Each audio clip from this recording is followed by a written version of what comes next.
What's going on, everybody? Welcome back to the channel. Today we have a very special video. It's going to be part 2 of the top 5 Winnipeg Jets you've forgotten. So I guess 5 more Winnipeg Jets that you have forgotten. So today we're going to be talking about guys from, the 2011-12 Jets all the way up to, present day. That's where it ranges from in the last 11, 12, 13 years, I guess.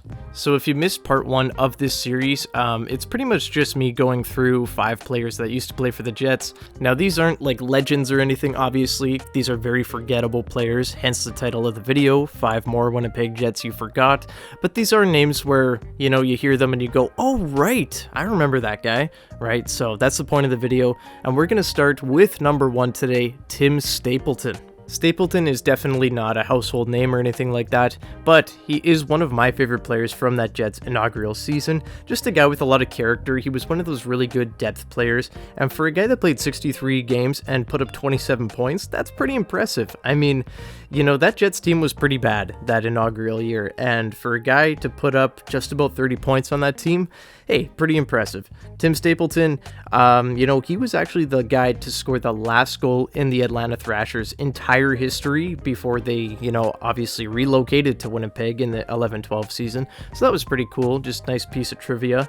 And Tim Stapleton was undrafted. He actually made his NHL debut with the Toronto Maple Leafs in 2008-2009, where he would actually score his first NHL goal in 4 games there, and then he'd move on, to Atlanta, just up and down through the AHL and the NHL.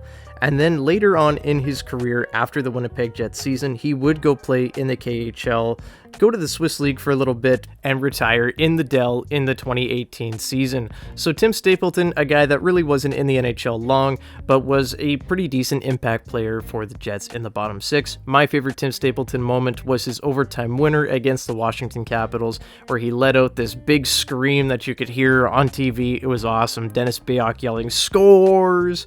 Just a lot of fun. Tim Stapleton, great guy. The next guy we're going to talk about today is a guy that is extremely forgettable, Julian Melchiori.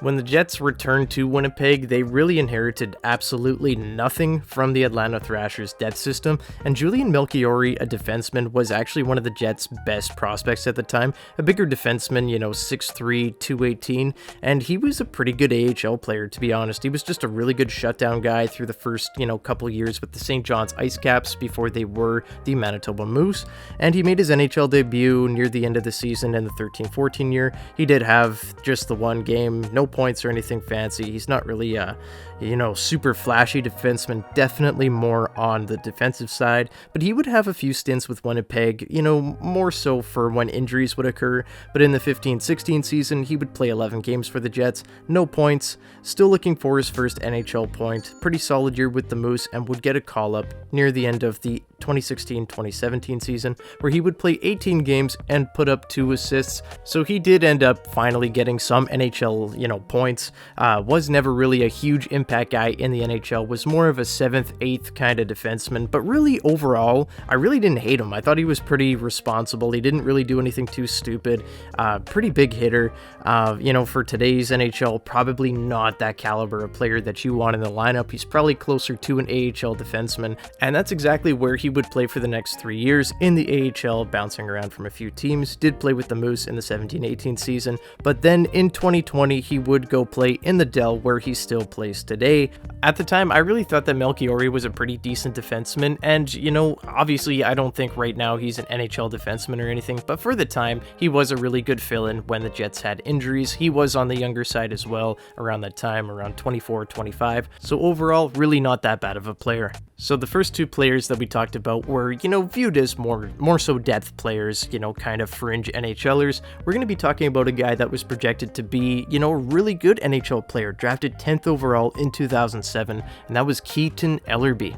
Ellerby was one of those guys that was projected to be a really good defenseman in this league, and he really just didn't live up to the hype.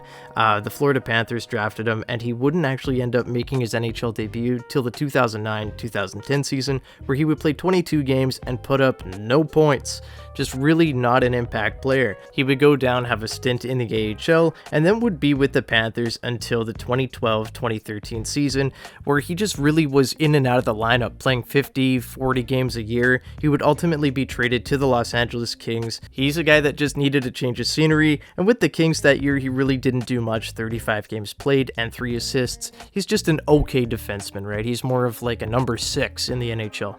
During the 13-14 season, the Winnipeg Jets had signed Keaton Ellerby, and he actually had one of his better years as an NHL defenseman. 2 goals, 4 assists, 6 points. Obviously, for defensemen, it's not all about the points, but honestly, Keaton was pretty decent during the 13-14 year for the Jets. He would spend time with the Ice Caps the next season, where he would put up 16 points, and he would play one more game with the Jets during the 2014-15 season, but that would be his last NHL game. He would then bounce around at the KHL, and the Swiss League, and Liga, the Sweden League, the Dell, Austria, and he would finish his career in the EIHL. So, you know, Keaton, he was supposed to be a really decent player in the NHL, was supposed to be a top 4 defenseman, really just didn't pan out that way, played for Winnipeg for a little while, and, you know, just kind of a forgettable name. Keeping on with the theme of defensemen, next up we have Zach Redmond. Redmond was a guy that was drafted in the 7th round by Atlanta, and usually Atlanta's draft picks in the 1st round, never mind the 7th round, were pretty terrible, but he was a guy that really shined actually and would play in the AHL and impress. So with low expectations, he really took that opportunity, had a chip on his shoulder, and would make his NHL debut with the Jets during the 2012-2013 season, where he would play 8 games and put up 4 points, including his first NHL goal. The next season, he would start in the AHL. He would play with the Jets for 10 games, scoring a goal and 2 assists for 3 points, so a pretty decent, you know, offensive defenseman when given the chance. In the 14-15 season, though, is where he really took off, and this is where people thought that, you know, he was going to be a really good, you know, number 4 to number 6 defenseman in the lineup.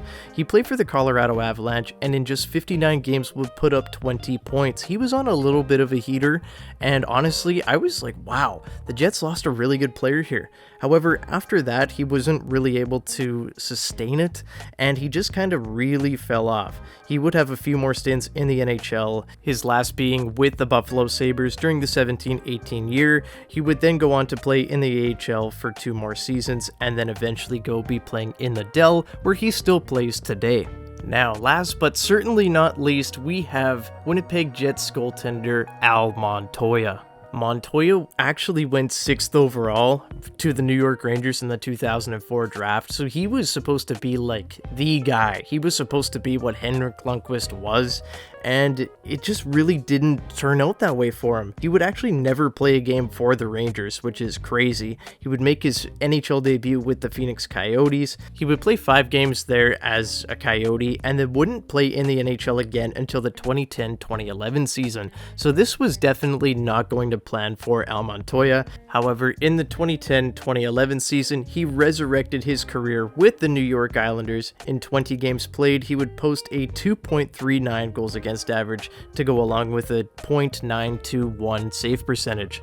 But after that, the next season, he just could not live up to what he did before, posting a 3.11 goals against average to go along with his 0.893 save percentage. The following year after that, when it looked like he may just be an AHL goaltender at this point, the Winnipeg Jets swooped him up and signed him to a new deal where he would play 7 games and play alright, you know, typical backup numbers for Al Montoya in those 7 games. But the next season, he would get a contract worth $1 more than the previous contract that he had signed with the Jets. So instead of $600,000 getting paid to Al Montoya, he was getting paid $600,000 and $1. There he would play his last season with the Winnipeg Jets, playing 28 games, putting up a 2.30 goals against average, which, hey, for that Jets team, not too bad, and a .920 save percentage. After that year with the Jets, he would go on to be the backup for the Florida Panthers, the Montreal Canadiens, and then finish out his NHL career with the Edmonton Oilers. So, with all that said, guys, that was 5 more Winnipeg Jets that you forgot about. Let me know down in the comments if there are any Jets that, you know, maybe I forgot about in this video that you want to see in a video, you want to see them highlighted.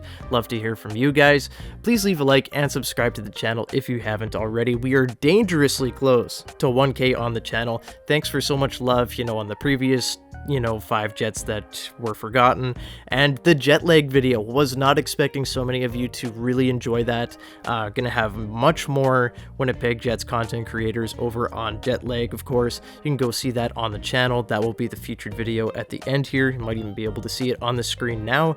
But yeah, guys, thanks so much for watching. I will see you guys in the next one. Go Jets go. Bye-bye.